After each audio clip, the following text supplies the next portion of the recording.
Which position will rise up tonight's draft board in the FFPC Big Gorilla Tournament? How is the latest around the NFL going to affect tonight's draft order? And which one, if any, of these drafters is going to be the winner of the $1 million FFPC Big Gorilla Grand Prize in 2025? We've got live coverage of the FFPC Big Gorilla tonight as 12 players battle it out to try and win $1 million courtesy of the FFPC this year. We've got a great show for you. Dave Terpoilli is here. I'm Eric Balkman. Stick around. Your high-stakes fantasy football hour starts now. Under pressure, I've seen greater men than neither lesser. Broadcast live and heard around the world, you are now watching the most entertaining hour of radio on the planet. Welcome to the High Stakes Fantasy Football Hour presented by myffpc.com with your hosts Eric Balkman and Farrell Elliott. The High Stakes Fantasy Football Hour is your home for analysis from the best players in the world. And now, because no one else was available, here are Eric Balkman and Farrell Elliott. Solace in the scripture, are we not all our father's sons? I became a man, nobody ever told me what a man was.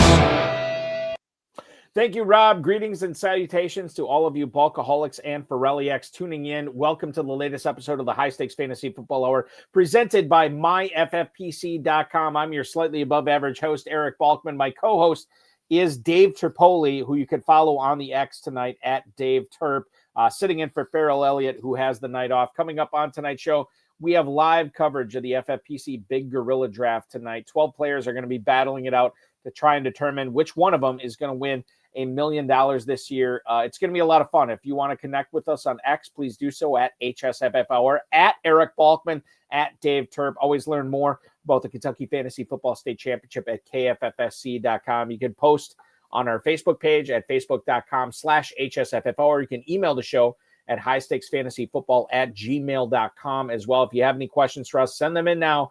Now is the time to send them. We'll get to all the chat room questions, all the tweets, and all the emails in the fantasy feedback segment later on in the show. Thanks to our audio engineer and my best friend Bryce, and of course, our producer and mutual friend Rob. If you are paying attention to the FFPC, or if you're not, I'm going to tell you this right now. The FFPC Big Gorilla Tournament is what we're covering tonight.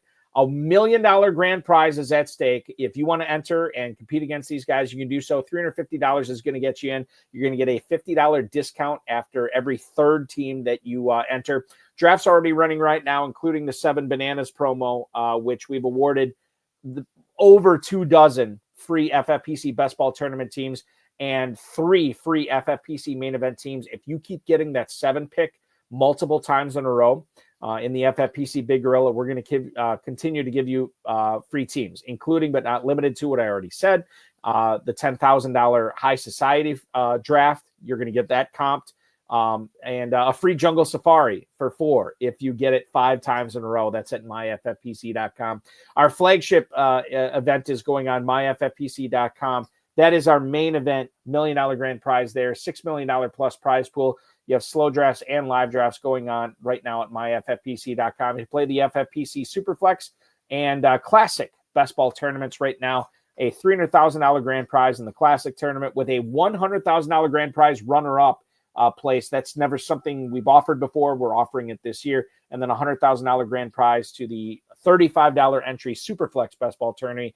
Drafts going on 30-second, 60-second, 2-hour, and 6-hour clocks. And Dynasty Startups will go from $100 all the way up to $5,000. Over the last 15 years, we've had 2,000 plus leagues. None have ever folded in 15 years. myffpc.com.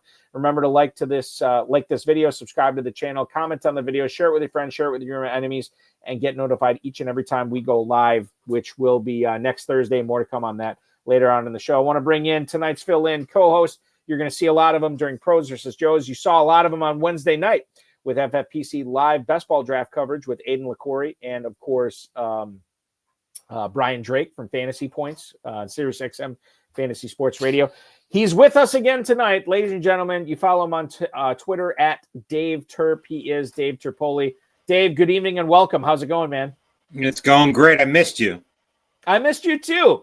I'm missing It's been a minute. tonight. It's been a minute, but I'm glad to have you on. I can't wait. In a couple of weeks, you and I and Farrell will be cranking out a lot of Pros versus Joes drafts. Yes, we will be. coming up. Farrell getting his nails done tonight or something? Farrell is off tonight. I didn't ask him what he was doing, but he's got a lot of Farrell always has a lot of pokers in the fire. So I don't ask him. He always does. I can't. He's like, I can't. Balky, I can't make it tonight, but you can He's get a very Dave important Terp person. on. Yeah, he is a VIP. But we get you on tonight. We also get this draft board on tonight. I'm going to bring it up right now. Again, this is we have moving. It is moving. It is moving fast. We have 12 teams competing for $1 million grand prize. We're already through the first round tonight. I'm going to bring it up right now, Terp, and tell everybody who is drafting in this league tonight. From the number one spot, we have Gary Broad's Nikki Palmer 2 taking Jamar Chase at the 101. We have Love My Aubrey. That is Frank Imbornoni's squad. He takes Justin Jefferson at the 102. Bijan Robinson is the selection for NYJ74. That's Thomas O'Brien's team at the 103. Thomas O'Brien, you might remember, drafted on these here airwaves on June 16th for the FFPC Big Gorilla. So he is the only drafter we have that was in both of these drafts, the June 16th one. And then obviously tonight he takes Bijan Robinson at 103. The 104 pick is Saquon Barkley to Michael Melberg and Wayne Newbert. If Michael Melberg sounds familiar, it's because he is the defending champ of the Fantasy Pros Championship, now the Big Gorilla Championship. He is drafting in the cleanup spot tonight. So, and we might hear from him tonight too, which is really good. To find out how he spent that $1 million and how he's trying to win $1 million again this year. Jahmyr Gibbs goes to Steven Yergalos, Fantasy Sopranos at the 105 tonight, who is making some T-shirts that we will more than likely be distributing in Las Vegas at Paris Casino this year for the hsffhour fans. He is drafting at 105. He takes Jahmyr Gibbs. CeeDee Lamb off the board to Scoops on Beverly. AJ Petco ends up taking CeeDee Lamb there tonight at the 106. The Hooterville Arnolds. We have Bob Hogan drafting tonight. Longtime FFPC player, longtime KFFSC player. He is drafting in the 7th spot. He ends up going with Brock Bowers, the first tight end off the board tonight in this tight end premium format. Demetrios Gikas ends up going with Malik Neighbors at the 108, followed by Puka Nakua to Alex Palazzo's Rhinos. The Minnows right after the Rhinos. That's Jeffrey Osborne's team. He takes Christian McCaffrey at the 110.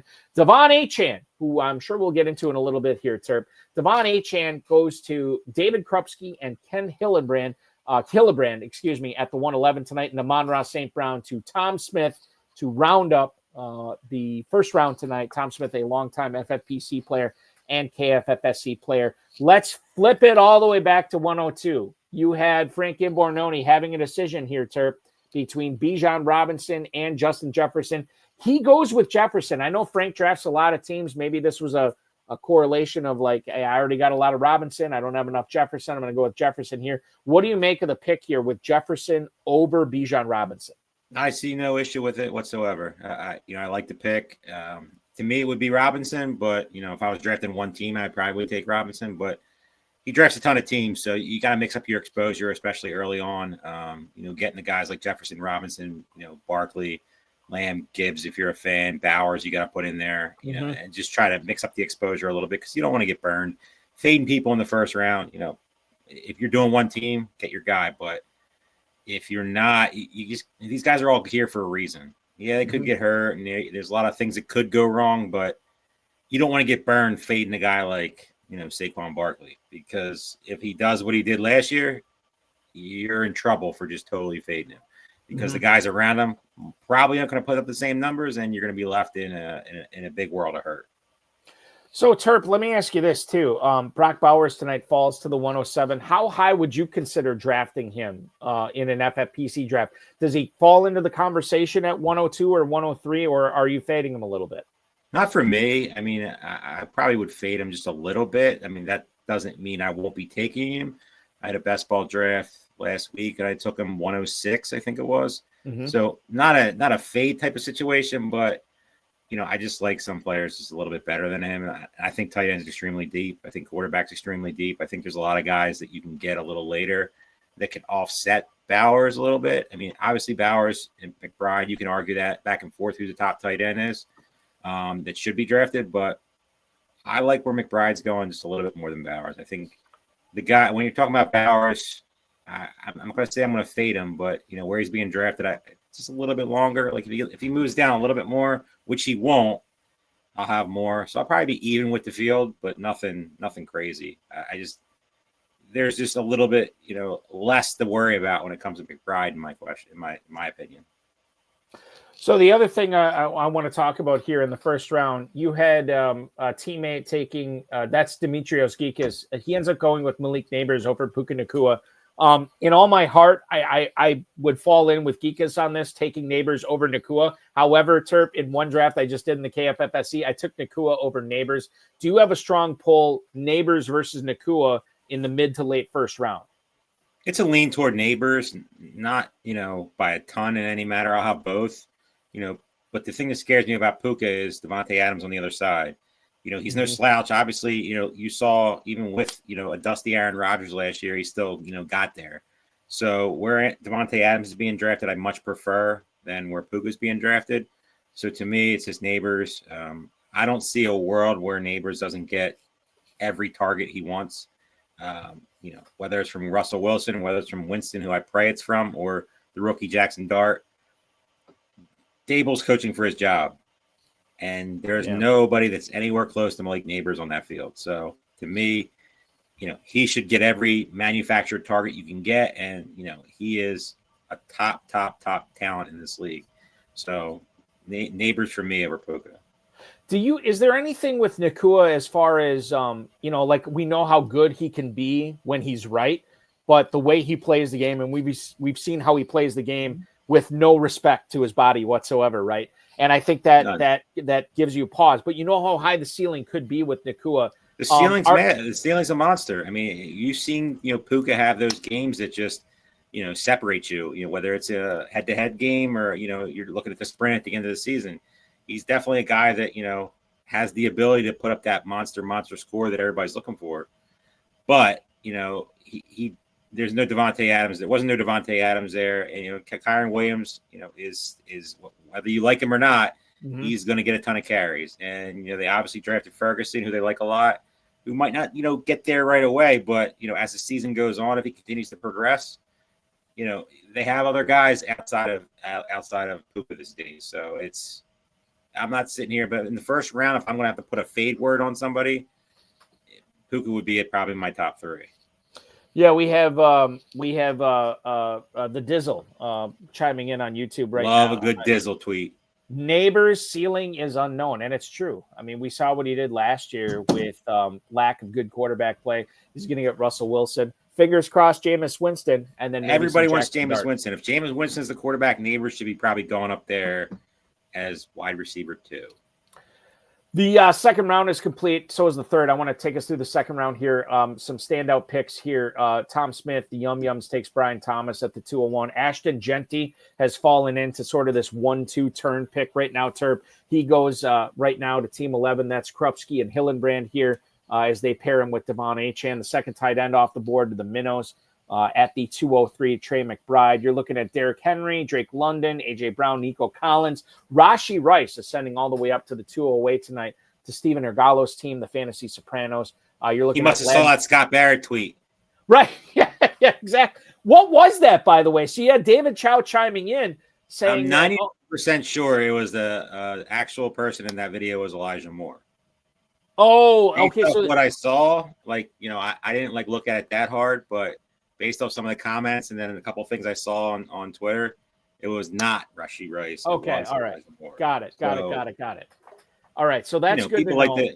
Scott Barrett was on our show a couple of weeks ago. Yes. Extremely smart guy and, extremely funny as it is. And I'm pretty sure that's what it was. Okay. So there you go. There you have it there. And then the remainder of the second round, George Kittle.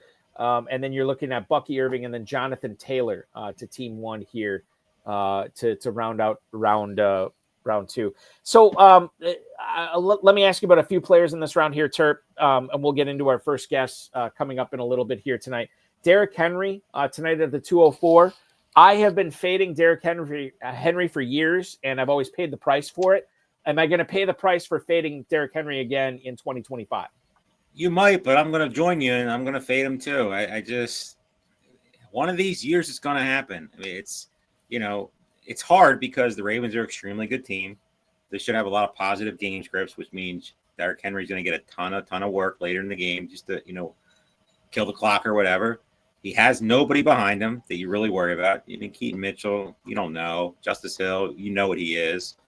So, Lamar Jackson obviously going to steal some, but to me, I'll just take some of those receivers. I'll take Devon A-Chain, I just Trey McBride, obviously.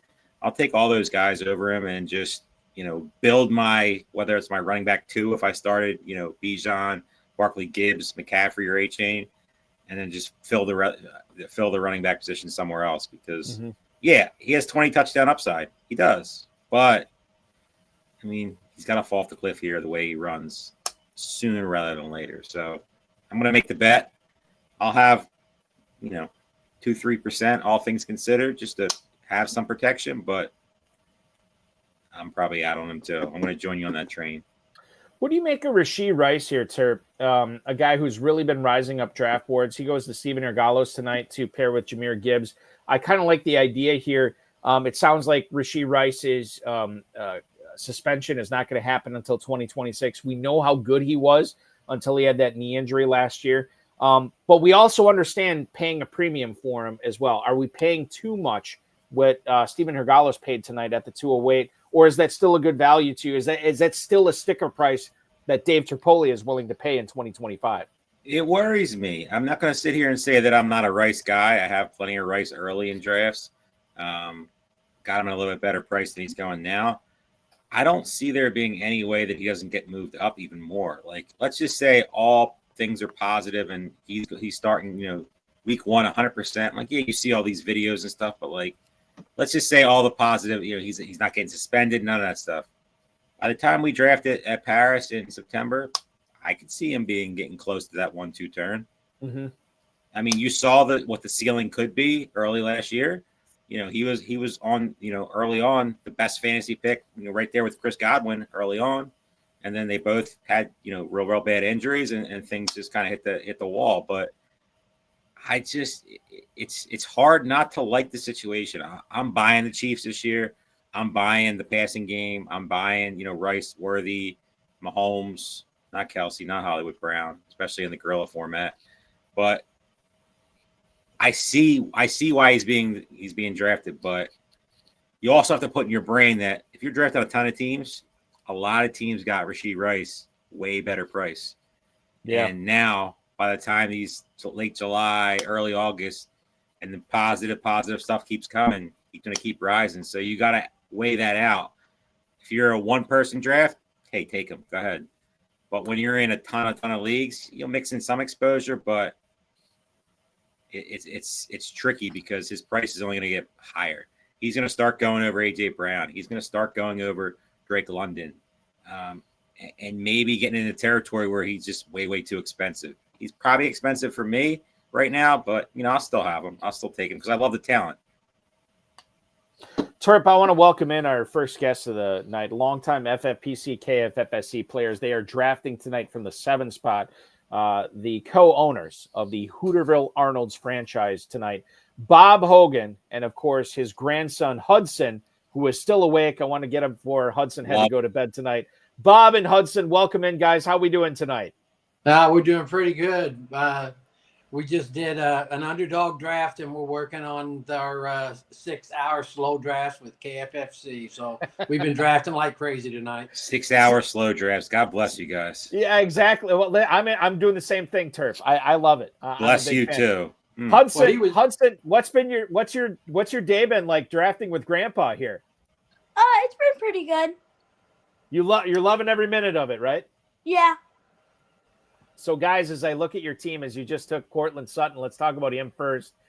Rainbow start for you guys, tight end, wide receiver, running back, quarterback. You guys get Sutton here in the 5th round at the 507. Talk a little bit about what you think Sutton's fantasy prospects is going to be in year 2 of Bo Nix, year 2 of Sean Payton, and year 2 of, quite frankly, not having a whole lot of other receivers threatening him for targets. I like this pick for you guys, Bob. Yeah, Sutton did a lot of good for me last year and kind of slowed down toward the end. But I had him on several teams. Of course, I got him a lot later last year than getting him this year. But he is someone that I have liked for a long time. Now, Hudson really likes the Philadelphia stack that we got there. And you'll notice we jumped up and took Hurts ahead of Jaden Daniels. I approve. Well, and that's the thing. I guess I have to ask you, Bob, and Hudson, you can weigh in on this too. If you did not get A.J. Brown in the second round, would you have still taken Jalen Hurts there? Go ahead. Yeah, if we didn't get AJ Brown, I don't think we would have taken Hurts. No. Would you have taken Daniels there, or a different position? I don't really. I might have taken Daniels. I don't really know. You're a smart kid. Yeah. One thing he talked about doing was picking up Jalen Hurts and Devonta Smith instead of if we didn't get Brown. But we had the option of taking Nico, which kind of would have been my choice. Mm-hmm. But Hudson likes AJ and Jalen, so we went with his choices. And you never know this time of year. You don't. But Hudson, if I can, because I know people will analyze this. Why do you like AJ Brown? And I guess the easy response is, well, Philadelphia can't run as much as they did last year. They're going to have to throw more. Is that why you like Brown over Collins, or is there a different rubric that you're looking at here? Why AJ Brown is the better pick over Nico Collins in 2025? I like Jalen Hurts more than Nico Collins in 2025 because AJ Brown, I feel like he gets a lot of catches. Yes. He sure Nico does. Collins, last year, he had to share the ball a lot with Tank Dell and Stephon Diggs. Mm-hmm. So I think he might be a little bit better this year, I think, for fantasy. But I still like AJ more than Brown. Nico. Yeah. Well, so does Terp. Smart kid. Terp is a big AJ Brown fan, so he is going to support that 100%. Bob, let's talk about Amari and Hampton, the pick that you made at the 307 tonight. I keep hearing, from a lot of pundits out there that Hampton's going to be the guy that you want in your team because he might start off slow with Najee Harris there. But do you believe that Hampton's going to be the guy that's going to be carrying the water for the Chargers at the end of the season? Well, I think Hampton has two good eyes right now, and I'm not sure that Najee actually has two eyes that work. Good point. Excellent point. So a lot of rumors going out there. That might help Hampton early in the season. And what I was telling Hudson, we just drafted him in underdog, is that if Hampton gets the early go and he does well, he could just run with it all year. We also just took Judkins, so we are deeply involved in rookie running backs. So to put a button on the Chargers conversation, if that happens, with Hampton, where if he takes over sooner rather than later, it's not like the Chargers gave up all this cash to get Najee Harris. They signed him early in free agency, but it's not a ton of financial investment that they made in him. So it's easy for Harris to sort of assume a 1B or, quite frankly, a backup role if it happens. The Judkins pick, Bob, I think is more interesting here because we heard reports that Jerome Ford might be the starter to open the season. Obviously, they double tapped the position in the draft, getting Dylan Sampson as well as Quinshon Judkins. You guys are Judkins believers at the 606. Can you share some insight on why you think Judkins was the right pick for your number 2 running back on this squad? Everything I hear is that Jerome Ford's all of his analytics from last year were worse than his success rate for fantasy, and that he really is just not a superstar, and Judkins very well could be. I'm not overly concerned about Dylan Sampson, other than them picking Sampson as well as Judkins tells me that Cleveland isn't all that sold on Jerome Ford either. Mm-hmm. The only thing I will say is I've got Ford on a couple of my 6 dynasty teams, so I wouldn't mind too much if he comes through. Hudson, you're getting a lot of love. I keep throwing up all the comments here on the YouTube. Alex P. Keaton, Joe King, Adam Hahn, Dave Chiodo, all chiming in on just loving your analysis here tonight, guys. I'm gonna leave you with this. You're coming up here at the let's see, what pick is this? This is going to be the 707. And I'll have you make this pick live on the air. We're at the 7:03 right now. I think we can get there for you. You're looking at Hampton and Judkins as your two running backs. Here's the great thing, the 1Z positions. You already have a quarterback in Jalen Hurts. You already have Brock Bowers at the 107, which I thought was good value here. And you have A.J. Brown and Cortland Sutton. Hudson, I'll throw this question to you. When you sat down with your grandpa here and try to figure out this draft, did you have a set strategy going in, or are you kind of taking this pick by pick and seeing what the other guys were doing in this draft? I was kind of taking it more pick by pick to see what other guys were doing in this draft. Yeah. And when you look at what they have been doing here, you obviously have left yourself a lot of flexibility here. You could go running back. You could go receiver. You could, quite frankly, go tight end if you wanted. I don't know if that's what you guys are going to do. I don't think you'll go quarterback here. But as you're in the hole here and looking at the 707, Hudson, do you have a player or a position in mind that you think you want to try to shift your grandpa into believing like, hey, this is the player we need here coming up? I'm thinking we're going to probably need either Chris Godwin or Jordan Addison. Godwin or Addison here. So he's looking at receiver, Bob. Do you concur here? Because you can, honestly, we're at the 706. You guys are going to have the opportunity to draft both of these guys or at least one of these guys. Is that what you're looking at here at the 707, grabbing a third receiver in the 7th round? Yeah, I think so. Pacheco would be the other option as a possibility, and we are on now. But I think we'll go with Addison. I'm a little surprised Hudson didn't say Andrews, because being where we're from by Louisville, he's a big Lamar fan. Okay. Yes. Well, you're on the clock. You got 45 seconds. All these guys are available. Mark Andrews, Isaiah Pacheco, Chris Godwin. You guys end up going. You made the right pick. With Jordan Addison. Terp approves, Bob. Why was Addison the right pick here for you? Well, I hate picking a wide receiver 2 as a starter in fantasy, but, he's wide receiver 2 behind the best receiver of this generation. And so that he's really a 1A, even though Jefferson is awesome. And last year he showed that he could come through. Mm-hmm. A little concerned about whether J.J. McCarthy will actually be an NFL quarterback. You never know till you see a guy play. But they had enough confidence in him. They let Darnold walk. So, Minnesota's offense is going to be steamrolling this year. And I think they'll be throwing the ball even more with Jones getting a year older. You love to see it. A grandfather and grandson going for $1 million in the FFPC Big Nothing Gorilla better. Live on Don't tell YouTube. him that. I told him it was 5,000 and he'd get half. All right. Well, listen, $1 million, kid.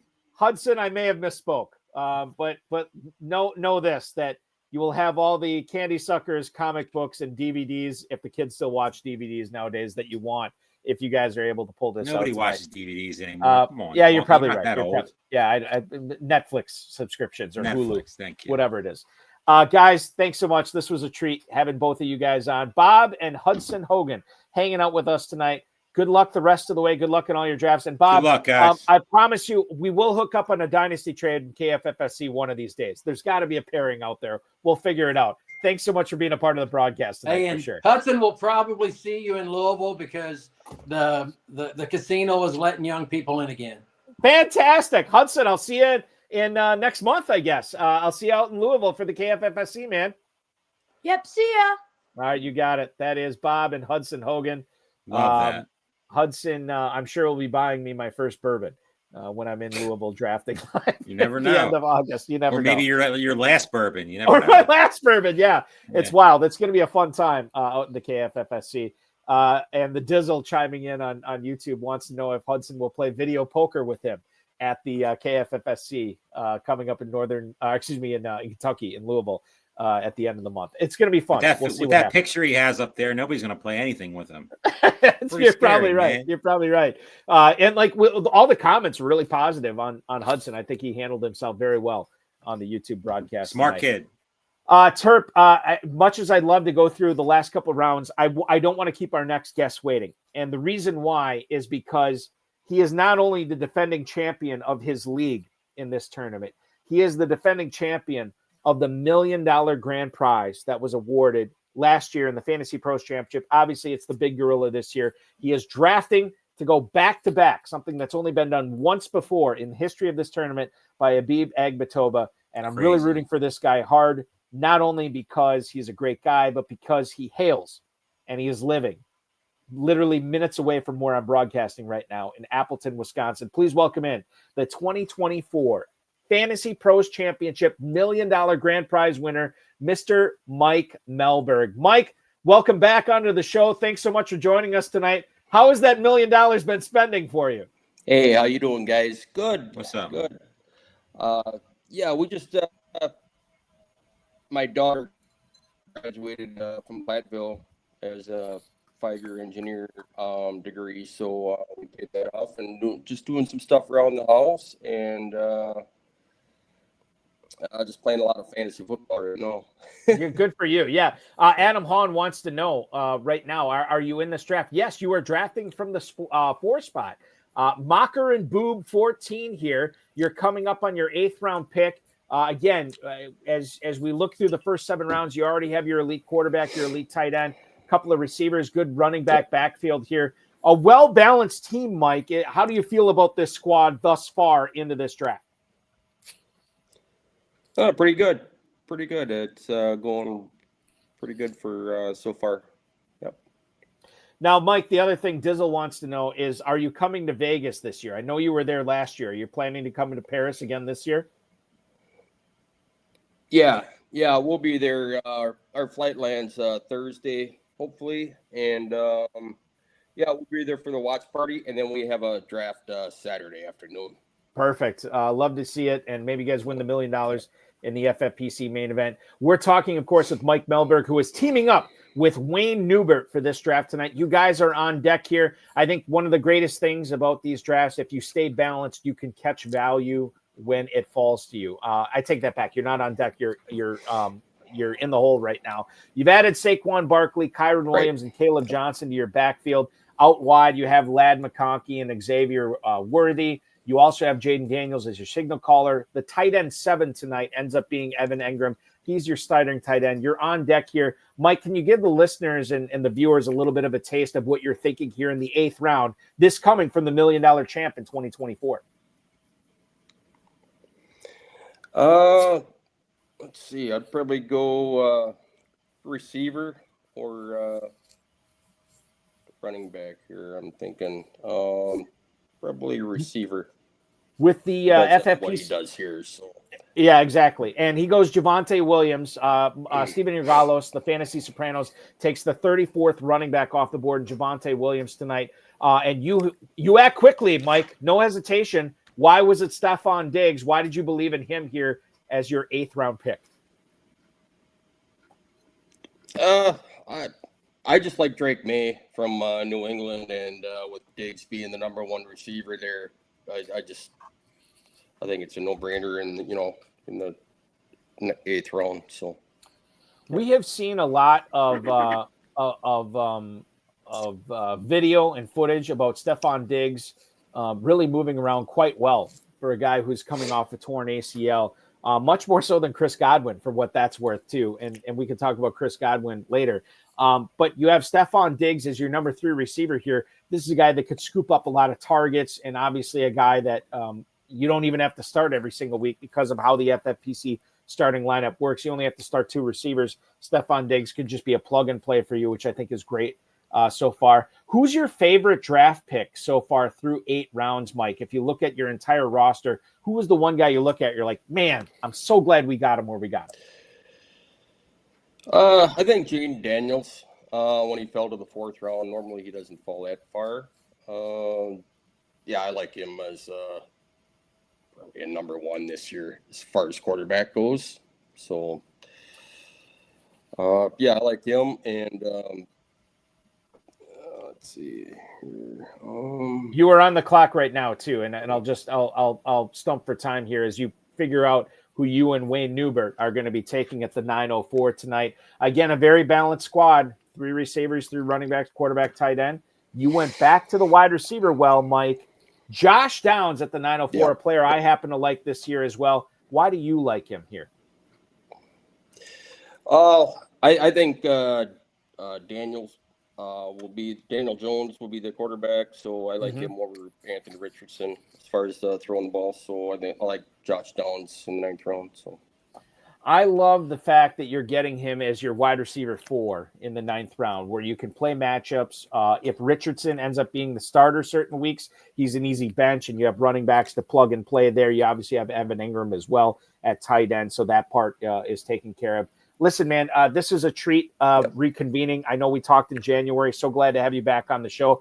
Congratulations to your daughter graduating from the University of Wisconsin-Platteville. I know some of the money helped her put her through college there. Oh, yeah. I know you had a lot of other stuff that you had going on with the $1 million.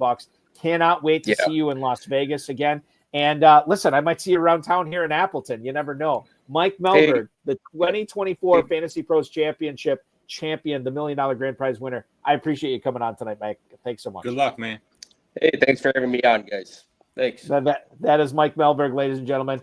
Always a good dude to talk to. Midwest nice, Terp, as we're joined by Appleton royalty on the show. You gotta love your friends in Packers country. Yeah, absolutely. Love it. Absolutely love it that Mike was able to make some time tonight, drafting out of the 4 spot. What do you make of the Josh Downs pick? I really like it here. He talked a little bit about, and I think that's what we're leaning towards. Daniel Jones is probably going to be the starter for Indianapolis, at least to start the season.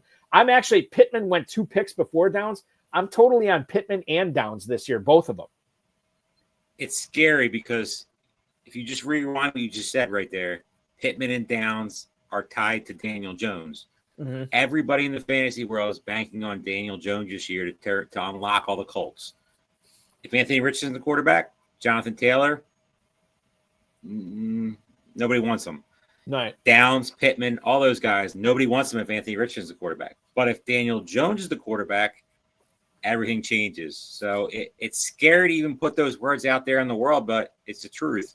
Like Daniel Jones unlocks these guys. If he figures it out a little bit, all these guys could be unlocked to where they're way, way great values. But so go ahead. It's still Keep Daniel going. Jones. I think the other thing too here is that we have to keep in mind, and I'm going to bring it up here as well. Did I have Todd Stockard right now on YouTube? Isn't there too much competition in Indy with Michael Pittman, Alec Pierce, Donnie Mitchell, and Tyler Warren? So he brings up a good point here, Terp. I don't think so for one's perspective. I'm just going to interrupt you real quick. Go ahead. Michael Pittman is always going to be out there. The question with the other, like Tyler Warren, probably always going to be out there. Capital, all that stuff. It might take a little bit. He's a quality tight end. He was a great tight end at Penn State. The other guys are what you question. Don't forget Alec Pierce, who puts up numbers very quietly, but still has those like pop games here and there. Mm-hmm. Not really for this type of league, but for a best ball type of format, Alec Pierce is a little bit more, interesting. Mitchell, who is like kind of stuck in the middle, like,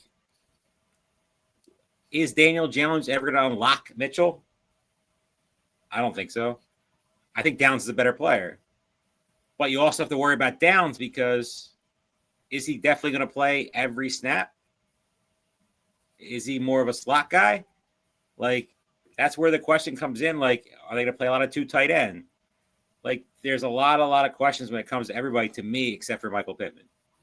But where these guys are being drafted, I'm fine with Downs. I like Pittman better, though. So here and Terp, I wish Farrell was on with you tonight because you guys would have found common ground on Michael Pittman tonight. Couple of things. It's a once in a lifetime thing. We actually agree on something.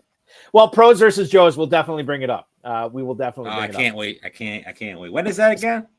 So Pros versus Joes is gonna kick off here pretty quick. We're gonna have I'm bringing up the dates right now on this, but we're like 2 weeks away from Pro. I should say a little bit more than 2 weeks away.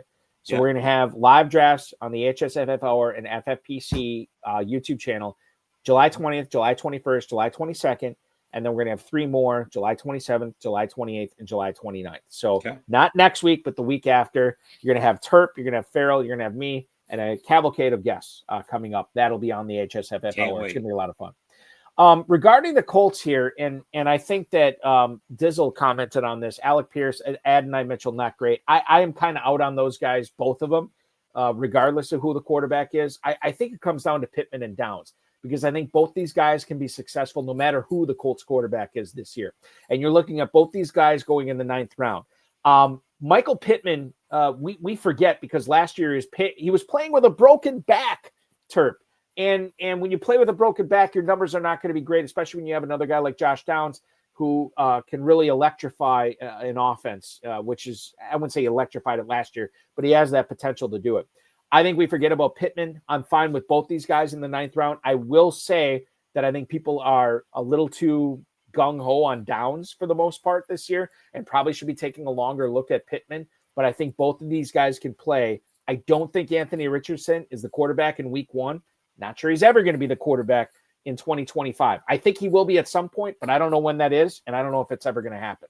So I'm definitely down. I think Anthony Richardson is pretty much somebody that you want to avoid. I mean, obviously, from a quarterback perspective, like the rushing ability, that's all we really like, but he can't throw the football. And right. If he's the quarterback, Pittman, Downs, Mitchell, Warren, Pierce, and anybody else you want to throw out there, especially Jonathan Taylor, I don't like it. Jonathan Taylor with Daniel Jones, I like a lot more, because it should be more of a balanced attack. Daniel Jones he's a good rushing. He has the rushing ability, but he's not going to take the Jonathan Taylor, like, goal line touches and stuff like that. So to me, it's, stay away from Anthony Richardson. Yeah, and I'll just touch on Tyler Warren too. I think the track record of tight ends that are drafted as high as he was this year, even as a rookie, I think that there is a lot to like about Tyler Warren. So I'm definitely fine, and I've drafted Tyler Warren in a few spots already. I'm fine with Warren. I'm fine with Pittman. I'm fine with Downs. I'm going elsewhere in regards to Pierce and Mitchell. I talked about earlier the deep tight end position: Warren, Kraft, Kincaid, Ferguson, Andrews, where he's being drafted, like Njoku, Ingram. I mean, all those guys, like, they make a ton of sense. Like, if you're not going to get one of the top, like, 2 or 3 or 4 guys that you like. Throw in Kelsey there too, Terp. No, I don't want to do that. Okay, why? Okay, this is an interesting conversation. So you're fine with Ingram, Kraft, and Njoku or whatever, but Kelsey, tonight he goes to the Rhinos. That's Alex Palazzo's team at the 604. You're just out on Kelsey, period? I still think there's something. I'm not out, but, like, I mean, like, what is he in the rankings of where he's going to get targets? He's clearly older. He's clearly a little bit dustier after you saw last year. Is Andy Reid going to get him the ball more than Rashee Rice? No. Xavier Worthy? No. I don't know about that. But everybody hates Xavier Worthy this year. Everybody loves Rashee Rice. Not everybody. Everybody loves Rashee Rice. That's for sure. Everybody loves Rashee Rice. Rashee Rice is just that guy that's why I said earlier, I'm worried. Just because when everybody loves somebody, it usually never works out. Everybody, if you say Rice versus Worthy, all things considered, everybody hates Worthy. But Worthy, if they turn into a team that's going to throw the ball more, Worthy should get some manufacturing touch. He has that game-breaking ability. Yeah. He has that 30 to 40 point upside. I'm not sitting here saying I'm taking Worthy over Rice, but I think it's closer than people are, like, giving it out to. And Kelsey in the 6th round, to me, look at the guys he's getting drafted around. Who are you taking him over? James Conner? No. Ridley? No. I would. Well, hold on. You say that. I'm just saying, depending upon my team build, structure is very important. Very important. So I will just say this: like, in regards to Kelsey versus Connor versus Ridley, yes, I can see I could see myself taking Connor and Ridley over it. But I'm not saying in every build, right? I could still see myself taking Kelsey over those guys. Your point is very important. Your point is made, and I think it's important to understand that, Kelsey in a down year last year. Like, we had red flags going up. We had alarms going up when Rashee Rice was basically hurt the entire year, right?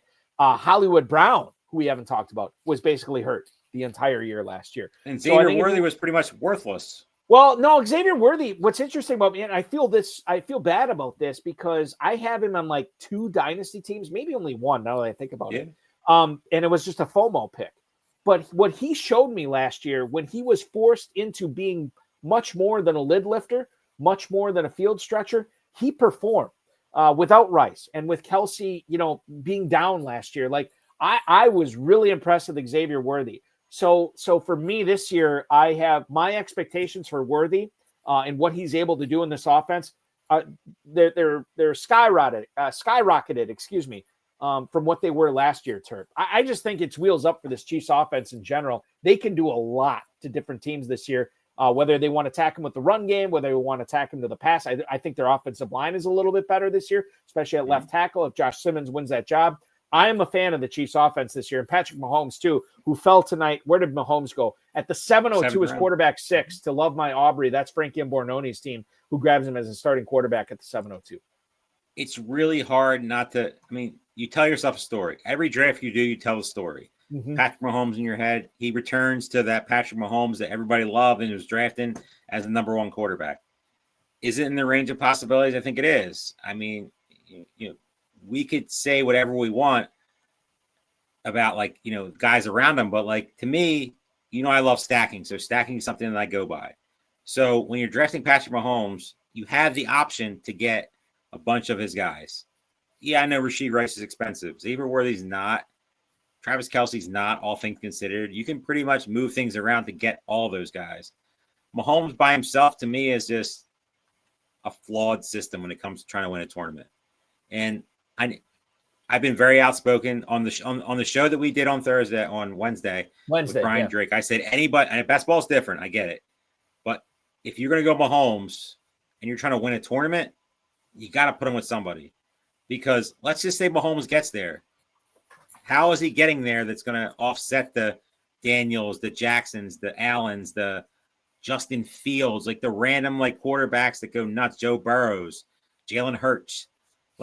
How is Mahomes going to get there? Yeah, he could get there with his legs, but the chances are a lot smaller than those guys I just mentioned outside of Burrow.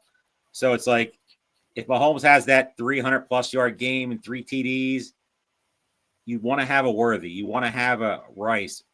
If it's a Kelsey game, to me, it's just I know I live by stacking and people criticize me for that because I always bring it up. But 7th round Mahomes, I love, but you could mix in one of those guys and cheat the Kelseys, the Worthies, and still have that chance at the ceiling that can get you to that top when it comes to a Gorilla Championship. So, Terp, you're bringing up a lot of good points here. My rebuttal to this, and not necessarily because I disagree with you, but couldn't you get a Worthy Mahomes stack? Okay, and if 100%. Worthy misses and you still get Mahomes, is there value in getting even in the big Gorilla tournament, which we're covering tonight? If you're down on Kelsey, isn't there value in a Mahomes Noah Gray stack later on? Is there value 100%. In a Mahomes Hollywood Brown stack? And I know you can build it 100 different ways, and at the end of the day, as long as it gets there, when it comes to some of these quarterbacks, I've been very outspoken with Joe Burrow.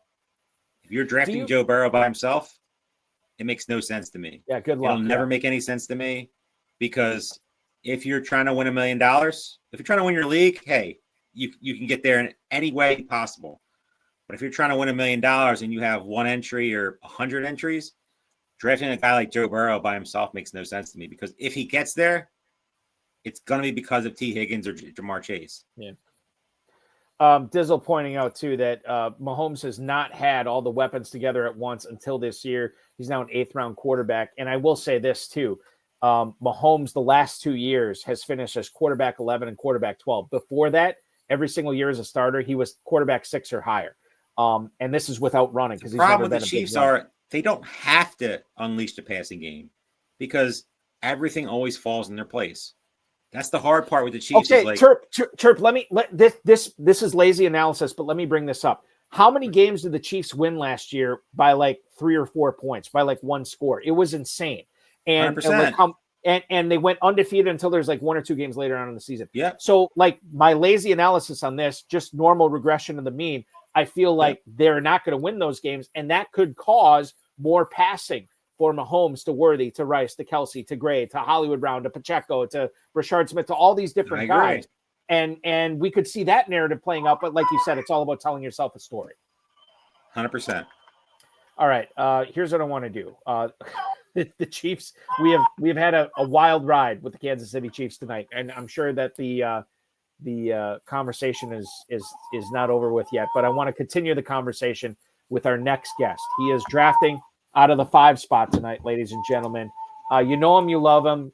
He's been on this show before. He is the owner of the Fantasy Sopranos franchise, drafting at the 5 spot tonight.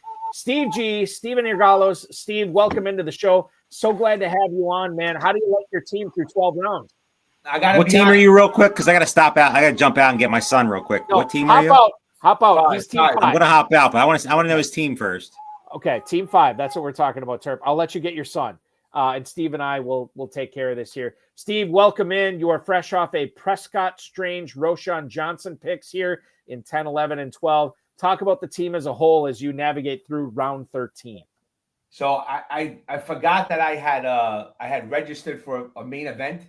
So in the first 5 rounds, I was drafted a main event also. So I was going back and forth on both of these. But I went a little different. I have a lot of teams. So I kind of went a little different than my usual drafts. So I tried to diversify. Let me take this pick here. Let's Steve is on the clock right now. This is round 13. Where we're gonna go here. Let's see.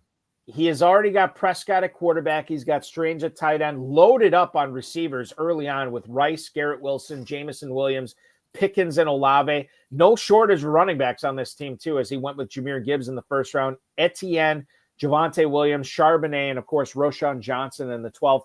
He is on the clock here in the 13th round. Again, could go any which way, even quarterback here, Steve. What are you looking at here? I'm torn between Drake May or maybe taking Brashard Smith. I'm kind of in between. I might go with the running back because I have another quarterback I might grab later. So I think I'm trying to catch up. I took Gibbs, which I don't have a lot of. So I'm trying to move guys I don't have much of. Rashee Rice, I barely had any of. So I took him in the second round because, I'm hearing that he's pretty healthy and he was really good last year. So. Yeah, I'm fine with the Rice pick and the 208. He is getting expensive, but when you consider what he did in 2024 while he was healthy, I mean, the sky's the limit. And if he was on pace for a 1,500 plus yard season receiving wise for Kansas City, and I see no reason why he can't have the ceiling of that again in this year. But I think what's interesting here, you could have gone any which way because you were balanced after rounds 1 and 2. You had Gibbs and Rice, but you pounded the receivers in rounds 3 through 6. Do you see a value in that position in those in that specific area of big gorilla drafts right now, Steve? So Garrett Wilson might start being one of my most drafted players. I think the other night I took him in the best ball. I just have a lot of them. I think he's going to have a lot of work. Yeah, he's going to get a lot of targets. So I figured let me build that way. And Jamison Williams I took in the 4th, which I might have reached a little bit on. But there's a non-zero chance, as you say, that offense changed a little bit and he breaks out. He already started breaking out last year, not on volume, but just on pure yards per catch. So I'm into Williams. Pickens, I was planning on trying to grab Dak later, maybe put that little hook up together. And Olave, he's a crapshoot. If he doesn't get hurt, if he doesn't get another concussion, I'm getting him in the 6th round. He should be going in. He's a 3rd round pick. He should be going a lot higher. So I took a little gamble on the wide receivers. I feel it drops off a little bit after that. And then I just took a couple of shots with Travis Etienne, Javonte Williams. I think they're both going to be the number 1s.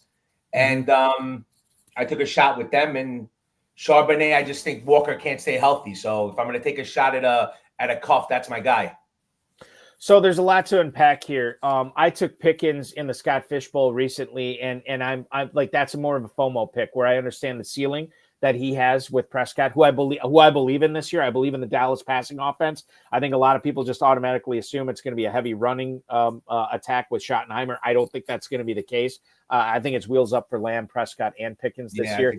And Olave is great too because he's your number 5 receiver. If he has to start, great, you love it because he's available. And if he's not, you still have Pickens, Whiskey Bill, Garrett Wilson, and Rice, which I love too. Let's focus. I want to focus my next question here on Travis Etienne. You think he's going to be the number 1 in Jacksonville? Does that mean you've been avoiding guys like Bashal Tootin, guys like Tank Bigsby, and that Etienne you think has fallen too far in big gorilla drafts? Well, usually he goes in the 8th round. I reached a little on him too. But I've had a lot of Bashal Tootin, and now he kind of caught up to ATN, so I shifted a little bit to get ATN. My thoughts are he's gonna get the work. Tootin's might get the work also, but I just think that he might start off as the number 1. I don't have any real Tank Bigsby shares, so I'm going between the two of them. I'm rolling the dice and hoping one of those guys hits. Javonte Williams, which I took next. I mean, that backfield, that we don't know what to make of that, but Javonte may be a guy that gets back to form this year. So I took a stab at him also. Are you so just kind of piggybacking on that? Are you more likely to take Javonte Williams at cost over Jaden Blue at cost? I took a lot of Jaden Blue early, when he was going a lot later. Pre-draft, I took a lot of Jaden Blue. I was getting him in the 15th, 16th, 17th rounds. I don't even remember. I've kind of backed off of Blue a little bit. I don't think I've taken him in one main event yet. So I'm kind of took Javonte a little bit now. I'm just kind of balancing back and forth because I have so many teams. I have to try to balance my exposure. Right. So I was on Mojo today, and I'm like, wow. I'm a little unbalanced on certain things. So I'm trying to, that's why I took Rashee Rice in the 2nd round, obviously. But not, for me, obvious, because I needed him. I didn't have really any shares of him. And I wasn't really crazy about McConkey. Not that I don't like him. I just think that in the 2nd round, I think the price is too high. So I figured, I was hoping that Nico Collins was going to drop to the next pick. I would have taken Nico Collins maybe, but didn't work out that way. The last thing I want to say is you waited on, I shouldn't say the last thing. I'll have one more question for you. You waited on tight end until round 11 here in getting Brenton Strange. Have you, because I know you draft a lot of leagues, FFPC, KFFSC, have you historically been waiting on tight end this year? Because Strange was the 16th tight end off the board, and he's your number 1 tight end as of right now. I mean, yes and no. I mean, if I can get Bowers or McBride in the right spot, maybe I like TJ Hawkinson. I took quite a bit of him. After that, the board was going a different way. I wanted to take Tyler Warren. He got taken. So I think Brenton Strange is going to actually, I don't know what to make of Travis Hunter, but I mean, he has a lot of draft capital. I think it was his 2nd round pick. I like these Penn State tight ends. So I was waiting on Brenton Strange. And, so I'm going to try to piece together a couple more tight ends here because it is tight end premium, and I really haven't done much. So let's hope a couple of guys I want drop to me. You're not in the draft, so I might be okay. Yeah, I was just gonna say, like, if history's any guide, with our experience in KFFSC this year, I have a feeling I know which one of those tight ends you're focusing on. You've gotten them in every single league that you and I have been in together. I got to tell you, I was looking at Mojo today. I'm like, wow, I have a lot of this guy. And sometimes that's good. If it actually comes through, I mean, I look like a genius. Right. But I will say, you're gonna give me a little bit of credit. Oh, I'm just gonna take him now anyway because I need a tight end. But Theo Johnson is who we're talking about. Yeah. You're gonna give me a little bit of credit with Cedric Tillman because now all the pundits out there, all the pros are all on Cedric Tillman. Yeah. Value.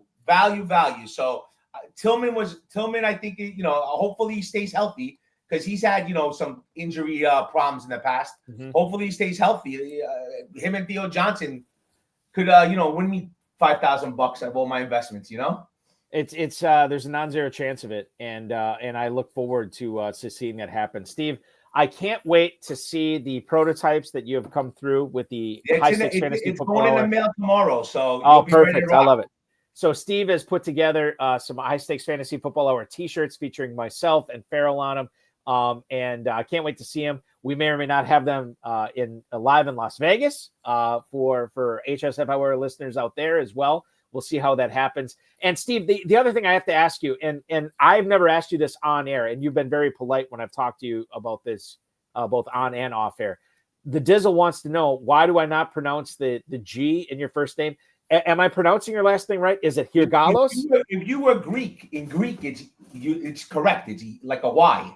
Okay. So, I know you're not Greek, but the Greeks pronounce it as a Y, so. Tell Terp when he comes back, because the other night I was doing the live draft, and we were talking about Cardi B. Tell him when he comes to New York, I'm gonna have Cardi B come out of retirement of being a stripper and give him a lap dance. Okay? Oh my God! This is tell him. He got off there. The only reason I dialed in was to mess with him, but it's okay. I had a good conversation. All right, walk off here right now. Steve, you're on the clock here at the 15:05. Who's the pick here after Theo Johnson? I'm gonna take another dart throw here. Here's the dart throw. Ja'Cory Krosky-Merritt. I love it, man. It's all upside here. Trying to win $1 million. That's the type of player that will do it. So good to talk to you once again. Appreciate it. Good luck the rest of the way. Thanks so much for coming on tonight. And we'll see you soon, man. For sure in Vegas, if not Louisville. Louisville, I can't. I'm having my first child. She's coming. Oh, that's right. Yeah, I forgot about that.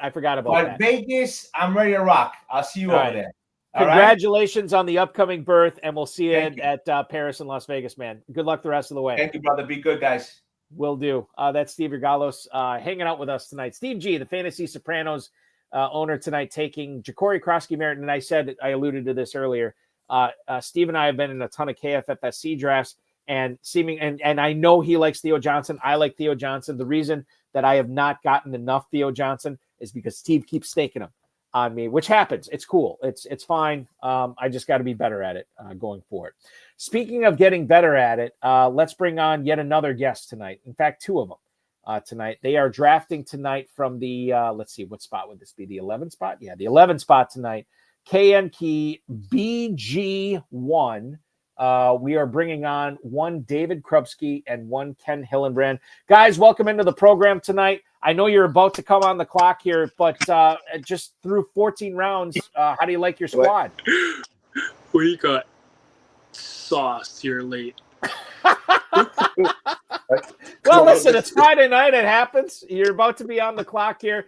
But I think the build is interesting. You guys got to like the build here too. Is he talking to us?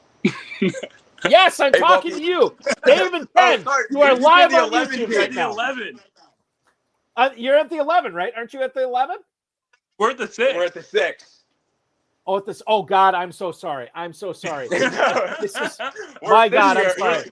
This is AJ. This is AJ Petco. This is my bad. This is. I just saw the two guys. AJ, who is drafting with you tonight? This is Paul Lankowski. You probably know his dad. He's had some success in some of these leagues. Okay, perfect. I am so sorry. I get when Terp's not on with me, everything goes to pot.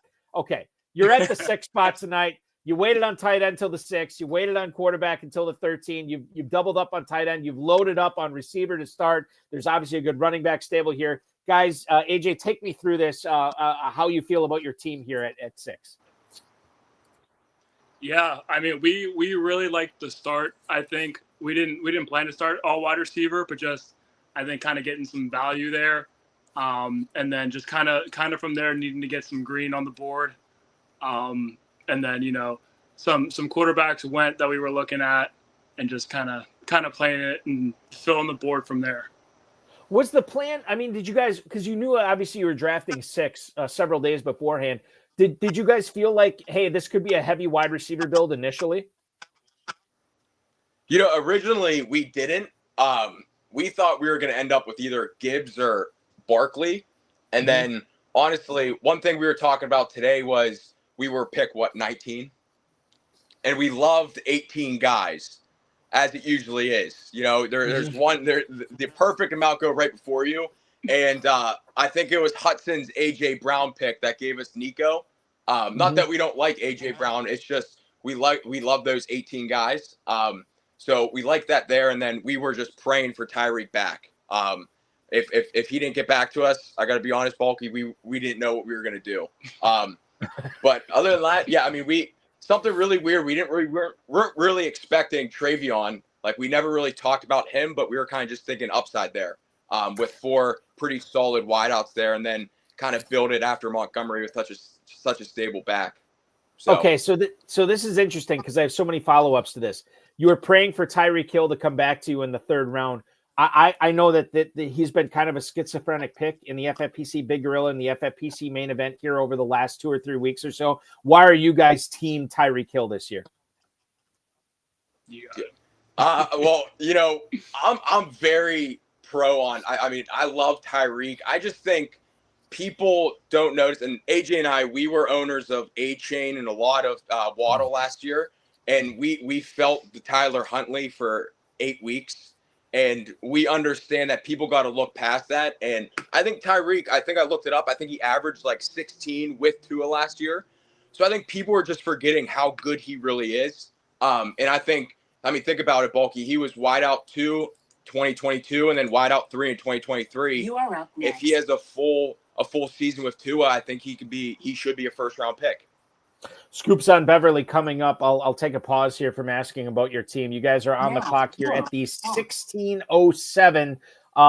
Pretty well balanced all the way around. What are you guys thinking here? Man, that's a great question. I think we're just looking at, kind of best available, can kind of really go in any direction here if anyone kind of sticks out. And I got to be honest, no one's really sticking out. Well, that's the thing. I mean now we might ask for your advice here. Well, here's the thing. I don't know who you're considering, but like you're talking about the 16th round, you're trying to win $1 million, thousands of teams you're competing against. I would look at the guy that you like that has the upside of being a potential league winner here. He's probably not going to be a league winner, but you have to look at league winners at this point in the draft because let's face it, we're in the 16th round. A lot of these players for the rest of the way are going to be roster churn throughout the season. Well, and it's Darren Waller. Yep. I think your upside league winner just got me there. In my opinion, I don't see Fryer move. Yeah, I mean, that's it. I mean, who knows? We have Hill, so you never know. But I think, the names on the board, like a Fryer move, Jawan Johnson, like they're not going to really get you anything where we were deciding between Chig. And if going back to earlier in our draft here, and you were on with Hudson, he stole Tyler Warren from us, Bulky. We were screaming, Hudson, don't take him. So we kind of we kind of just fell into Jordan Mason just because we needed the back. So we're kind of scrambling here on tight end, but we like the upside of Chig, and then you never know with Waller. So he came out of retirement really quick. Yeah, he did. And he said he'd only play for the Dolphins. Take that for what it's worth. I don't know. The other thing I wanted to ask you guys.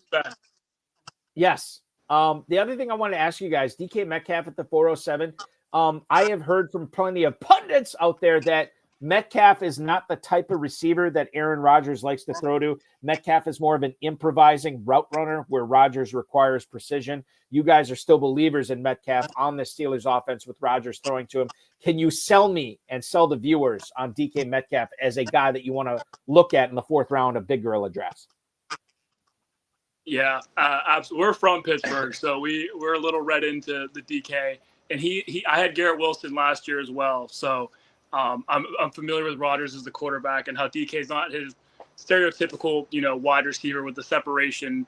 But I just personally think that, they did just get Jonnu Smith, but they're still, I think, it's like a Calvin Austin's going to be your wide receiver 2 there. So I think there's a pretty clear path to volume. And then Paul was giving me some pushback today about, does Arthur Smith agree that there's a clear path to volume there? And I said, you didn't pay DK Metcalf $132 million, in that extension to come here and run block, in my opinion. And I think this is Rodgers. He says his last hurrah here. I think he's going to get his $132 million receiver the ball. And I told Paul my hot take is I don't think You're up next. There's a good chance that if the Steelers offense is efficient enough, which who knows, but if they are, DK Metcalf, I think could lead, the league in red zone targets. I think him and London are kind of going to be comparable guys in that, red zone. Cause I think London was an absolute beast in the red zone target wise last year. And I kind of see DK in that similar light. You guys are on the clock here in the 17th round. Final walk-off question. Guys, AJ, Paul, who's it going to be here? I think we're going to go to the hometown Pittsburgh Steelers defense here, Bulky. I thought you were going to say Boswell. I'm glad to hear it was the Steelers defense. That's excellent. So Pittsburgh. Hey, we'll see. We might end up with Boswell. We don't want to tell her. We don't want to tell our other league mates that though. Best player on the Steelers offense. Guys, I'll let you know. Neil O'Donnell, Limas Swede, still available in this draft too. If you want to go that route, but like whatever it is. Thank you so much for hopping aboard tonight. I'm so sorry I misidentified you. I'm spinning way too many plates here. AJ and Paul, thank you so much for hopping aboard tonight. This was a treat. Good luck in the rest of this draft and good luck in drafting season as well. Thanks so much for being a part of the High Stakes Fantasy Football Hour this evening. No, thank you, Bulky. Awesome. You do a Thank great you. job. We watch them all the time. Yes. Thank you. I appreciate that. Scoops on Beverly, baby. It is AJ and Paul hanging out with us here tonight as I bring Terp back in tonight. Terp is your son. I leave for a couple minutes and you start butchering things. I know. It was terrible. It was absolutely awful. My son is back asleep. It was Good, a frantic run down the steps and get his bottle real quick, but he's back to sleep. Just real quick. I mean, we were just talking with AJ and Paul here with this Darren Waller pick. I picked him in a best ball draft late. I listen, I would not call him a league winner. Is there value in Waller with that Dolphins offense this year with no Jonnu Smith? I don't think so personally, but where he's being drafted, it's worth a shot, especially in a big gorilla draft, because let's just say the hamstrings don't hold up and everything goes a little haywire. You can just cut the guy. I mean, and in best ball, it's a little bit more dangerous because you could easily see a path where, it just doesn't work out for him. He goes back in the rep game. So right. Yes. It's just, he's a guy that I'll hop a little bit of, but I don't think it'll be a lot. But where he's being drafted in these big gorilla drafts, why not? Why not take a shot? Yeah. The other thing I wanted to ask you, as long as we're talking about Dolphins, you made a bold claim on Wednesday night, and maybe not so bold for a lot of FFPC players that were I'm sure we're with you on this.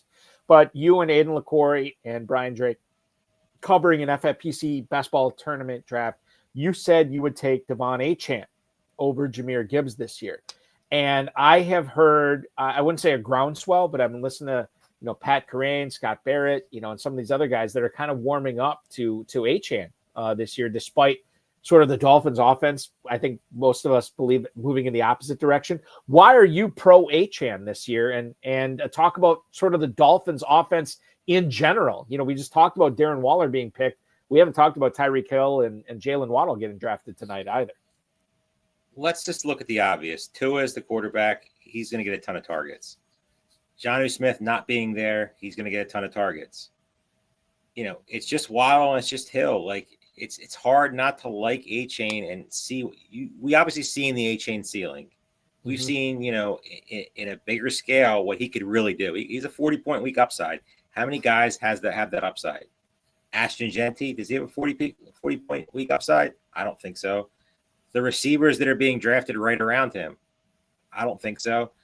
Devon Achane's a guy that you're getting drafted at the end of the first round. I think he's going to start moving up a little bit. To me, if I'm drafting him right after CeeDee Lamb, like literally right after there. I think that's as high as he should go. I'm taking him over Jahmyr Gibbs, not because I don't like Jahmyr Gibbs. I love Jahmyr Gibbs as a player. But, you have Dave Montgomery, you have the new offensive coordinator. There's a lot of questions more with Gibbs than to me there are with Achane. Achane's guaranteed to get there. If Tua's a quarterback, even if he's not the quarterback, I think he's gonna be fine. But if Tua's a quarterback, he's gonna get a ton of targets. And the game-breaking ability that he still has, to me, there's not many guys you can say have like overall number one upside. To me, Achane has that. He's one of my favorite picks. I just love him at the end of the first round. End of the first round. It's a real nice spot to be this year, in my opinion. So Tom Smith, who is the Yum Yums franchise drafting at the 12th spot tonight, a resident Dolphins fan, he said he led running backs in receptions last year with 78. We also have seen the Dizzle pipe in with Achane, his upside, maybe not seeing the total ceiling. 2023 and 2024 scoring for Achane was different his scoring was different for different reasons. If it happens, if it all hits, he could be peak CMC. Everything's an if. Everything's a story that you tell yourself. Right. Everybody's telling the story with Christian McCaffrey this year. Let's just call it what it is. He was an early big gorilla draft. You were getting him in the second round. Now you're not sniffing him in the second round. Maybe one draft out of every 50. He's a first round locked in pick, but everybody's telling the story about the upside that he possesses. Obviously, when he was dominating fantasy football, and to me, Achane has that ability to have that, ceiling that Christian McCaffrey does. So I don't know. I'm just really, really bullish on Achane. It's hard to be bullish on a guy who's in the first or second round, but he's just a guy that I've loved since he came out, drafted a ton of them all the years, and just it's not going to stop this year. David Krupski, who I can guarantee you is drafting from the 11 spot tonight, which I screwed up before, along with Ken Hillenbrand. Devon Achan on YouTube, he's telling us this. Devon Achan averaged almost 7 targets a game with Tua Tagovailoa and less than 2 without Tua Tagovailoa, which is weird, Turt, because you would think like Tagovailoa, well, maybe it's not that weird because they want to they put the focus on again this year, getting the ball out of Tagovailoa's hand as soon as possible. A stat that I believe he led the league in last year with qualified pass attempts. And now they want to get it out even sooner. To me, and the fact that Jonnu Smith is now in Pittsburgh, this is like wheels up for Achan. So I don't know if I'm on board with you, Achan better than Gibbs, but I will say this. If Achan finishes better than Gibbs this year, would not surprise me in the least. It's not like there's a lot of crazy takes that are out there on. I don't think it's crazy. I mean, you're talking about a first and a turn pick. I mean, a guy who's going in the first, early second round. It's not like it's like I'm saying like that. Devin Neal's going to finish better than Jahmyr Gibbs. Like that's just like certifiably nuts. But it's just a take that I'm pretty excited on. And a lot of people are saying like how many teams have Gibbs and Achane. You can't get that anymore. You could get that early if in the drafting period. Yeah, I think you're right. I don't think that possibility is happening anymore to where you can get both of those guys. And if you can, you better be real excited because I haven't seen in the last couple of drafts I've done Achane get past the second round, the second round, second pick. He's pretty much locked into that, like turn 1 or 2 picks after, and that's probably it.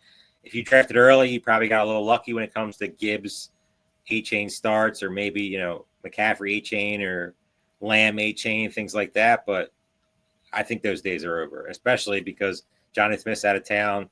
It's just more targets, for Achane. Demetrios Geekis, who is drafting tonight from the 8th spot, said, what pick do you have to get both Gibbs and Achane? And like earlier in the season, I don't know, like late first round, mid first round, I think you could have done it. You can't anymore, obviously, which, and maybe that'll change. I mean, this is why we encourage everybody to draft early and draft often because the ADP shifts and you can find values whether you're drafting in February, March, April, May, There's June, pockets July, no matter what. There's certain guys that are going to get like right now. There's a pocket for a guy like JSN. JSN's a guy that like people were really like, oh, he's a 3rd round pick. He's an early 3rd round pick. Now he's starting to slip to the 4th to where he's being a little more appetizing. RJ Harvey's another guy early on getting hyped up before J.K. Dobbins, 4th round, 3rd round in some drafts. Now he's like moving to the 5th and 6th, which is really, really fun to draft. It makes a ton of sense to get him there. There's a ton of guys that are like just fall in those pockets that like if you're fans of those guys, you should be drafting a ton of teams right now. So Dizzle pointing out that there's 14 total teams in the Big Gorilla so far with both Jahmyr Gibbs and Devon Achane. And most of them are probably really, really early. Probably early, yeah. Now, will that hold up? I don't know. You certainly like it right now. Will you like it in October? Will you like it in November? Maybe not. You never know. Terp, I want to bring in one more guest here tonight. And I am 100% officially sure that I'm bringing in the right guest for the KNK BG1 franchise. He is the one, the only. He is the David Krupski, who is drafting out of the 11 hole tonight. David, welcome in. You are coming up on your final pick of the draft. I'll let you make it right now. This is obviously going to be a kicker. Don't mess that kicker up. Yeah, give us the kicker. Wait all night to make that moment. Give us the kicker. I was actually hoping to take it in like round 10, but I figured you guys would make fun of me about it. I would have. We had a couple of years ago in the FFPC main event, we had a guy who wanted to draft in the main and didn't have the cash, but he had Seinfeld tickets to see Jerry Seinfeld at Caesar's Palace. And he said, could I trade these in for a main event entry? And we said, sure. And then so Alex Kaganovsky, our co-founder of the FFPC, announced to everybody who was drafting that night. I said, okay, whoever drafts the first kicker of all, I don't know how many, we had 20 some live drafts going on at that time. So whoever drafts the first kicker gets these first Seinfeld tickets. And lo and behold, somebody drafted Justin Tucker in like the 9th or 10th round that night, just so we could see Jerry Seinfeld at Caesar's Palace. Oh, that's awesome. Well, I don't know if he ever has, but I'm just saying, like, he did that night, and it was a lot of fun. And I don't know if his team won anything, but that could not be the case for David Krupski's team tonight. David, you obviously like your team from the 11 spot. Can you tell us how you thought it was going to turn out to how it actually did turn out? What were your expectations, and what was the end result here? Sure. So actually, my buddy Kenny, he and I we were FaceTiming earlier, and we met earlier today to kind of go through and game plan. And we really liked Achan, we liked Thomas, we like Puka. We were kind of seeing like who was going to fall to us. And actually, when CMC didn't go at 10, we were thinking, like, is he going to be there? Can we pass on him? That would have been hard. So then, honestly, then it went Achan, and then Kenny really wanted Thomas, but obviously when he went with Yum Yums. Then we saw Janty sitting there, like that was not someone we were even really considering, but we felt that we just couldn't steer away from that. And then when it came back, we did want Evans, and we took the risk of taking Lamar versus Evans, and it's the way sometimes it works out. But we were hoping that maybe Evans would fall back to us, but we took JSN. So we weren't really planning necessarily on one particular strategy, right? When you're at the back end of the board, you kind of just take what's given to you, and then you start to play it forward. And pairing up Lamar with Zay was nice. It fell to us, and now we have the hookup going forward. And not always looking for that in managed leagues, but for this case, we like that it fell to us. And the other thing with Lamar Jackson, you get Isaiah Likely a little bit later too. So if anything happens to Andrews or what have you, you have the Likely Zay Flowers Lamar Jackson pairing, or not pairing, but trio, whatever that is. Can you talk a little bit about the Pearsall pick? And I have to look at this. Was Juwan Jennings? Where did he go tonight? Was that ever a consideration for you, Pearsall versus Jennings at all? Yeah, I mean Jennings. I was looking at the board right now. He went 7.1. So I mean, obviously he went a little bit earlier. We actually were kind of leaning towards Myers if he'd have fell to us, and obviously would have given us one more week 8 bye. But it's fine, right? Well, we'd manage it when we get to it. We were having a discussion of like Pearsall, Debo, and Shakir. Those are kind of the three. And we just felt that Pearsall really showed a little bit down the stretch last year. Yes, there's obviously a risk that it was more of a flash in the pan and he's not really providing enough, evidence to say that he can continue that. But Ayuk's probably not going to be ready for the start of the season. And so you got Pearsall. I mean, I think Kittle's a great pick too, for anybody that takes him. But we just felt like, hey, here's a young kid who's probably got some upside. And, at this point, we're taking some shots. So final question here for you tonight, David, as we wrap up our coverage. When you look over all 20 picks of your draft tonight, tell us which pick was your favorite and why was it Evan McPherson in the 20th? Well, I mean, I do like McPherson at the 20th. I love it. To be honest, I really like the Achan pick, and I know that you guys were talking about before I jumped in. And this is something that Kenny and I were talking today when we met, was that the upside there, especially with John Nunell gone, there's a lot of question marks with Waddle. With Tua out, we know that the McDaniel offense just really struggled, and so there's someone's got to pick up the slack. Hill is going to run, in a straight line, probably faster than all three of us until he's 80. Yeah. But is he really still that top tier wide receiver? And so someone has to catch balls, and it's going to be Achan. So that's why we really like that one. And then, Janty falling to us obviously was a nice little bonus, but really I think Davon Achan was kind of my favorite pick tonight. David, we certainly appreciate you hopping aboard tonight. Drafting out of the 11th spot for $1 million grand prize. I like the draft. I think you highlighted some of my favorite picks already from your squad tonight from the 11th spot. Give my best to Ken. And good luck, man, this season, not only in this draft, but the rest of drafting season as well. A pleasure to have you aboard tonight. Appreciate it. Thanks, guys. You got it. That is David Krupski drafting for the KNK BG1 team out of the 11 hole tonight. And Terp, it was a fast draft tonight. Sometimes these big gorillas happen that way. Speed. I mean, they're a little over an hour. Sometimes they last the better part of 2 hours. You just never know. But it was a fun draft tonight. Final thoughts as we close out. Doesn't have to be about this draft, but just fantasy in general. I know you've been doing a lot of live draft coverage over the last couple of months with the FFPC. When you think about everything you saw tonight and over the course of the last 2 months, what's something that the listeners and viewers should know? Every draft's different. You look at these managed leagues, I saw something in the chat, taking 3 QBs, not something I'd recommend. It just, I understand wasting picks and you look at a 20th round Tua pick or with Stroud and May. It's so tough when you have to click the button. In best ball, totally understand it. You're never going to have that opportunity. But, when are you ever going to click one of those? Like, it's just so hard to do that in a managed league. Like, and you're tying up roster spots. You want that handcuff running back that in the 20th round upside receiver or tight end, like a Benson Knott or or Rondé Gadsden. Obviously, where they're going isn't really relevant, but like guys that have a little bit more upside because they can give you that league winning type of profile. When it comes to these 3 quarterback builds, like he was on the show. I think they had a really good draft, but to me, I would have just stopped after Stroud and then just took in somebody with high upside and never take 2 defenses. Please stop it. Yeah, I'm not on board with the 2 defenses when you're drafting. You wasted 2 roster positions in a league that's very, very, because let's call it what it is. Free agency is extremely difficult. You are not like we see all these articles that come around and like all these guys are available on free agency. Guess what? In the FFPC, they're not available. Yeah. They're all drafted, every single one of them.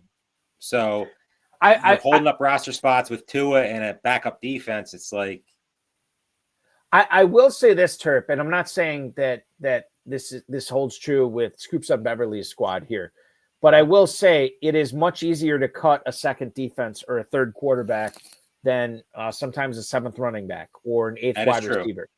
So when you look at this from this standpoint, the first waivers are going to go through a week before the season starts or whatever. Maybe some of these guys look really unappealing and it's easy to cut them.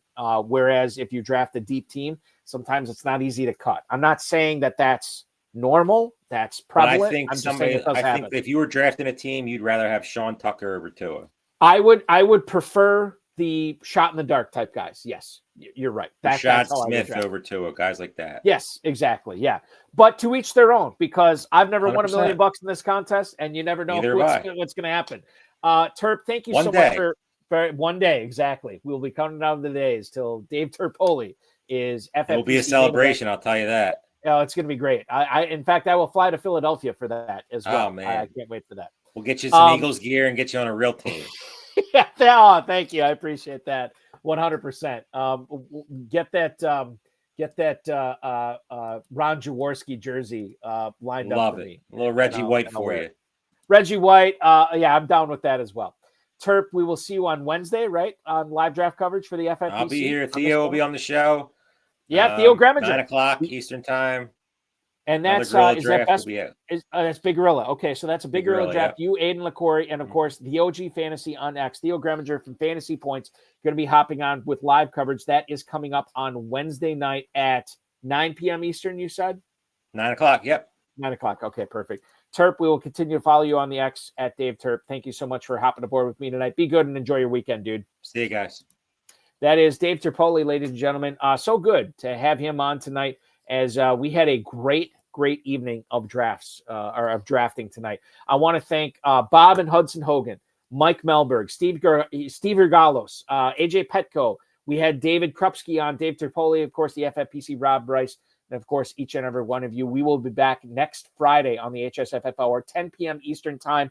Don't miss it. Farrell Elliott will be back. In case you missed last night's Thursday night's Insider Access show, we had on the Better Sports Network with Goat District's draft room baller, John Daniel, JD, joined me for 2 full hours. That was great. Check that out on the FFPC and BSN socials in case you missed it. Big Gorilla Tournament, FFPC main event, FFPC Best Ball Tournament, and Superflex Best Ball Tournament available at myffpc.com, as well as FFPC Dynasty Leagues, 2,000 plus leagues in 15 years. None have ever folded. Thanks so much for participating, for joining, for playing, and liking this video, commenting on this video, sharing with your friends, sharing it with your enemies, and getting notified each and every time we go live. Again, next week, you're looking at Theo Greminger, Dave Terpoilli, and Aiden LaCorey on Best Ball draft coverage on Wednesday. Thursday, Insider Access show with myself and Fantasy Football Consistency Guide, and of course the Fantasy Football what do they call it in Canton every year? Bob Long, the guy who founded the get together every year that everybody flocks to in Canton. He's going to talk a little bit about that, the conference that goes on in Canton every year, which is massive at this point. Bob is going to join us from 7 to 9 Eastern on Thursday. And then, of course, we'll have a live HSFF Hour on Friday. Thanks so much for watching, everybody. Really appreciate each and every one of you for watching, listening, downloading, streaming. Your weekend officially starts now.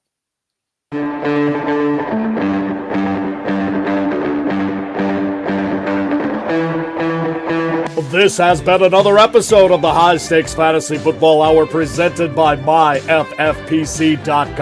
It was broadcast live and was watched around the world. Balky and Farrell will be back next week with more analysis, more interviews, and more advice from guests much smarter than they are. Thanks for watching, and we'll talk with you again next week.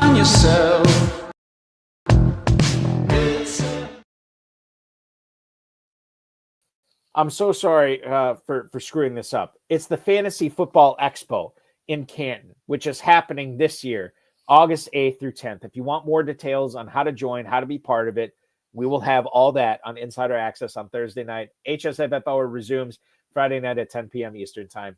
Be good to everybody. Thank you so much for watching, and thanks for enjoying this draft tonight. I had a blast. Hope you did too. We'll talk with you again real soon.